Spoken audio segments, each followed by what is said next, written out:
Good morning, Birmingham. How are we doing? Everybody ready? I have a question for you this morning.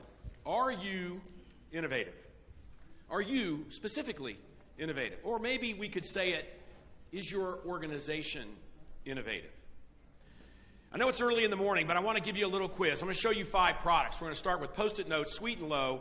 We're going to go with Roundup, Play-Doh, and my personal favorite, Men's Rogaine. Obviously, Rogaine came out too early to help me, but I'm too sexy for my hair. Anyway, so what do these products have in common? Anybody? What do these products have in common? Anybody? What? Brand recognition. A lot of these have a brand recognition. Great answer. Not the one I'm looking for. Anyone else? Yes. They were invented as a result of a mistake, or we might say they were invented by accident, right? Accident. So these inventors, these folks were working on something, and then as a result of their activities came up with these products, right?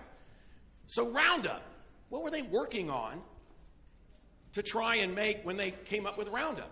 As it turns out, they were working on a solution to make plants grow faster.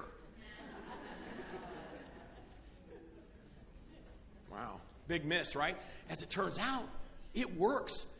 Roundup makes plants grow so fast that they can't get enough nutrients from the soil and they die. And so they spent years trying to slow it down, couldn't figure out how to do it, and then someone's like, aha, we can use this as a weed killer, right? What about Men's Rogaine?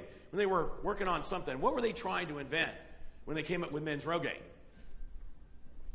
They were trying to lower blood pressure in men. So they're giving these guys this foam to, rub on themselves to see if they would lower their blood pressure, which didn't work at all, but then they started growing hair. Okay, let's go that way, right? So the point is that all of these organizations and individuals were busy working on something. They were looking for and acting in an innovative way when they came up with this accident or mistake. So the idea is that we have to be in a spirit of innovation. We have to be thinking about innovation. And innovation can have tremendous impacts on our organization. If each one of us would individually think innovatively each day, the power, the magnification of that is huge. Let me just give you one quick example. These are 2 companies. We recognize them. The one on the left is Microsoft, and on the right, Apple. All right, now let's go back to 2004. Microsoft was 3 times the size of Apple. Apple was this small little nascent, if 8.8 billion could be a little small nascent company, but Microsoft really considered itself to be the dominant player from a technology standpoint. What happened in 2004? Steve Jobs started working on iPods, and then iPhones, and then iPads, and then the new MacBooks, and on and on. A spirit of innovation. The way that they changed our very lives swept through that company such that when you look at their last published year, Microsoft has grown great. I'm not trying to poo-poo Microsoft, but look at the impact of innovation on Apple. Now, you're sitting here going, okay, great, David, that's Apple. We're at a small organization. We're not in that kind of mode. Let me give you a quick story. Years ago, I'm at a small financial institution just there a few months. Didn't really know much about financial institutions, but I had some technology background. And so I'm working in the computer area, and they had come out with a product at that time called FedLine. And this was a connection between the Federal Reserve Bank and this little small community bank. So I go in there to work on FedLine, and as it turns out, it was like a cluster of a process, right, to figure out. So you have this computer that has a special modem that talks to the Fed. And then this one I had to actually transfer to another computer, which then turned around, and then I had to sneaker net and move this to get it over to process to our mainframe computer. It was a mess. And so all the time, people would wind up forgetting to actually do the process to move files that represented all the direct deposits and direct payments for that day, and nobody got updated. And then somebody would do it twice, right? And I'm thinking, there's got to be a better, I can fix this. And so I came up with this idea that I could actually create a little program that would just automate all of those steps and put the reminders in place for people to actually know that this had been done properly.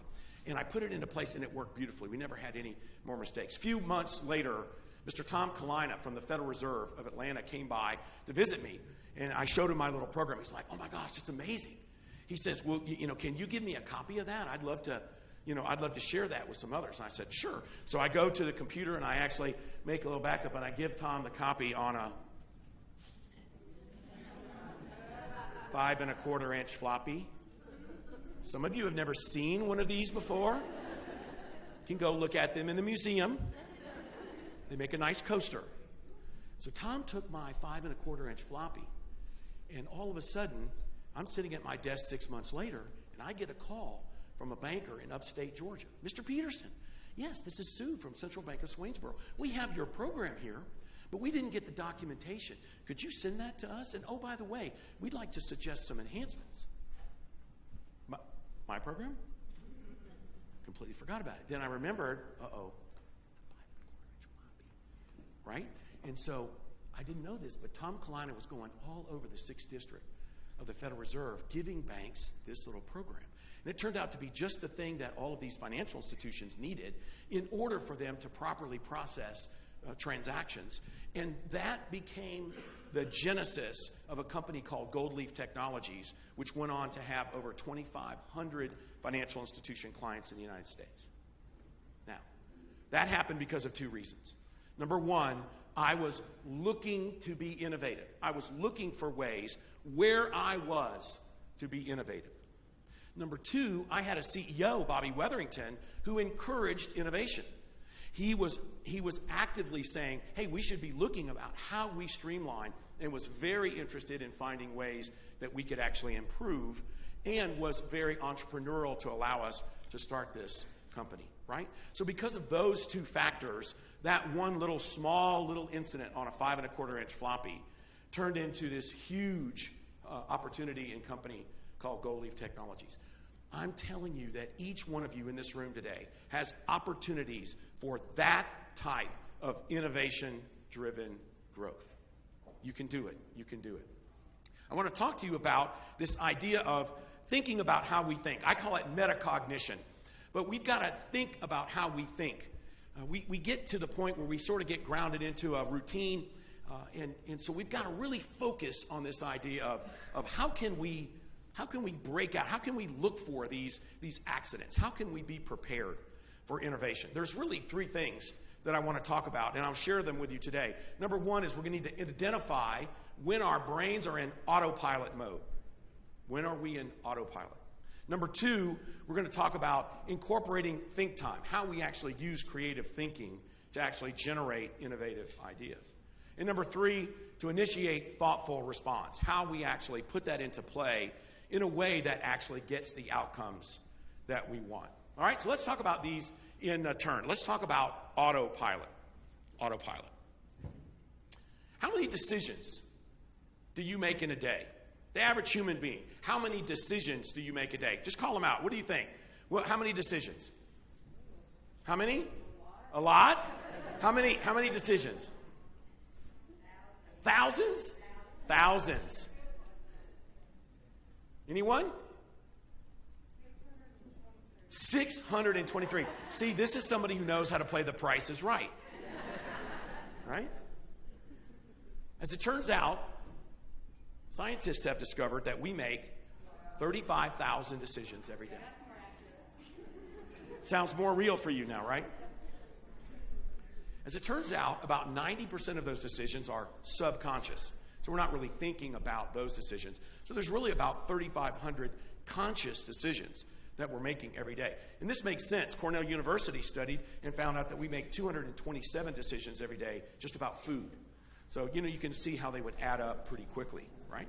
So one of the things that we need to understand is that your brain is separated into 2 halves. You have a left brain and a right brain. I know you guys know about the hemispheres of the brain, but what you need to understand is the left brain is logic. The left brain is reason. The left brain is analytic. It's the one that actually knows all the facts and figures and so forth. The right brain is imagination. The right brain is creativity, right?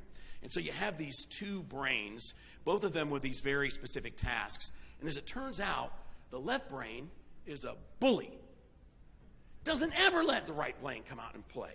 The right brain is saying, oh, I want to, boom. The left brain's always, it's that kid in school, raise your hand, I know the answer, and you didn't get your hand up fast enough. That's the left brain, right? So we have this situation where you're not aware of the fact of your brain going into autopilot. Let me just try this with you. I want all of you to respond with me. I want you to say this out loud, real loud. Spell this for me. Spell the word silk. S-I-L-K. What does a cow drink?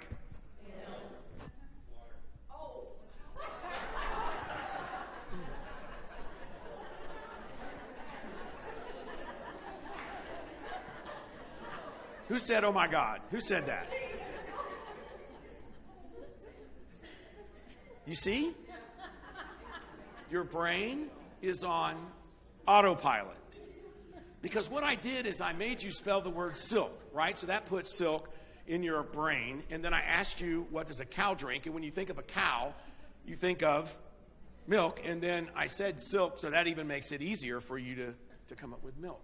I know that you know that cows drink water.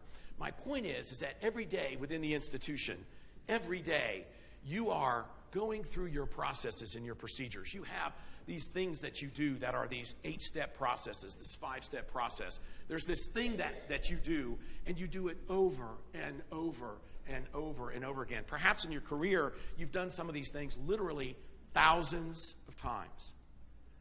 And that brings into effect something that I call the numbing effect of routine. That because you do this so often, you're really not that aware about these opportunities where some type of innovation could occur. You're just sort of doing the thing that your left brain is telling you to do next. Now, let me give you an example of this. The company that I talked about earlier, Goldleaf, started to grow, and it had literally hundreds and hundreds of banks using an online system where the bank's customers were using it to create their direct deposit and direct debit transactions. And one day, on a Wednesday in 2005, the system just started slowing down.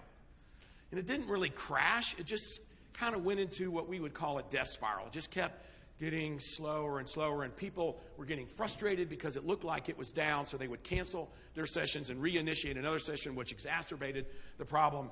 And so we, of course, as a software company, we went immediately to work on trying to figure out what is this, what is this thing? What's causing it? Whatever. So we looked at things like memory overwrites. Is the internet, our connection to the internet slow? What are all the things that could cause this? And we quickly eliminated all of those things.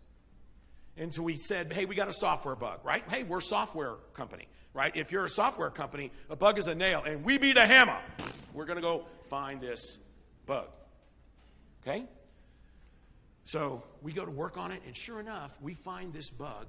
And we say, oh my gosh, I can't believe we had this bug in the software. We go in, fix it, test it, put it into play. Thursday comes, system runs beautifully. Whew. Man, we dodged a bullet there. We were feeling so good. We're just such a great software company. Until Tuesday afternoon, death spiral started again. What? We fixed that bug. So now we go look at, we found another bug. We fixed that. Wednesday, everything was fine. Friday, death spiral. What? Bug fixed. Tuesday, death spiral. This went on for weeks.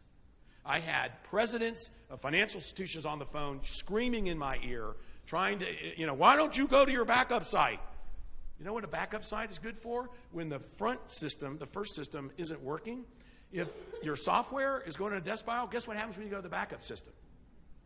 It goes in a death spiral. So that wasn't a fix for us. But everyone was frustrated and mad and upset. Finally, I called a guy that I knew had a lot of programming and database experience, but wasn't familiar with our software.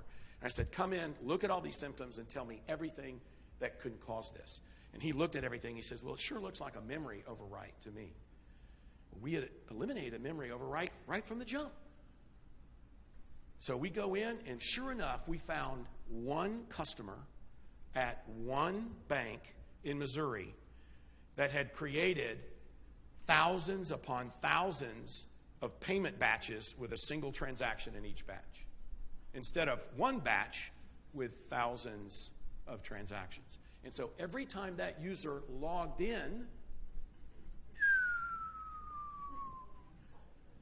That was it. Just that one user, and literally the fix was 5 minutes, and the problem went away. But that went on for months. The point is that we were sort of in that routine of being a software company looking for software bugs, and we had very quickly eliminated other possibilities. We should have very early on been more mindful of the symptoms and been more cautious about what could cause those and not be so quick to dismiss those. And quite frankly, I could have brought in that individual the second time it happened instead of 3 or 4 weeks later. We have to be careful. We have to think about this idea of the numbing effect of routine and how we're aware of how we're going to go out and actually be looking for those opportunities for something special, something magical to happen. So anyway, how do you determine, how do you figure out if you're stuck in this autopilot numbing effect of routine? I would say here's a good way. You bring in a new employee. They're probably going to be a younger employee. Maybe they're a millennial. And so you bring them into one of the departments in your organization, and you're showing them your steps. You're showing them your process. Here's how we do these things. Here's this 6 or 7-step process. Okay, great. And so they raise their hand and they go, why do you do step 4? What's step 4? Why do we need to do that? Now, there are 2 ways that you can respond to this. So you're the manager showing this new employee. You can say, Jones, step 4 comes after step 3, and it's before step 5. This is how we do things here. Get to work. That's one way. Well, the other way you can say is, you know what? Let's take a look at step 4. Let's see if we can figure out exactly why we do step 4. Step 4 may be some regulatory or some, compliance issue that you have to do step 4. And so you can explain that to your new employee. Or you may find that you don't need step 4. That step 4 is no longer needed. Maybe it was put into place years ago, and you're still doing that procedure simply because that's what that procedure calls for. And so when you can identify these steps that you're doing that are no longer necessary, especially when new employees are asking about them, it does 2 very important things. Number 1, it shows the employee that you are actually listening, that you're not just going to be shut up and do your job, that you're saying, yeah, let's look at this. Here's fresh eyes coming in. They see our trees differently than we do in our forest. Let's see whether or not step 4. That's a big deal for millennials who come in and ask questions. They want to know that their input is valued, and if they see that you're taking action on that, they appreciate that. That's a big deal for them. So let's go back and review. There are 3 elements of metacognition, thinking about how we think. We have to identify autopilot and make sure that we recognize when we're in autopilot mode and shut it down. We're going to incorporate think time and put it on our calendars, and then stop reacting and move towards thoughtful response in terms of how we're actually creating the kinds of outcomes that we want. Now, there's a couple of things that we can talk about. A lot of times people will ask you about measuring. How are we going to measure innovation? Let's say we choose to be different. How are we going to measure innovation? Well, if you go out and create a new product or a new service, or you get into new markets, your sales will increase. You can measure it. If you're eliminating steps, you're actually reducing your costs. Profitability goes up, you can measure it. If you're increasing and enhancing the customer experience, then you're going to generate more referrals, more cross-sells, and you're going to measure and see how that moves the needle. Don't be afraid of being different. Be afraid of being the same as everyone else. So let's go back to where we started.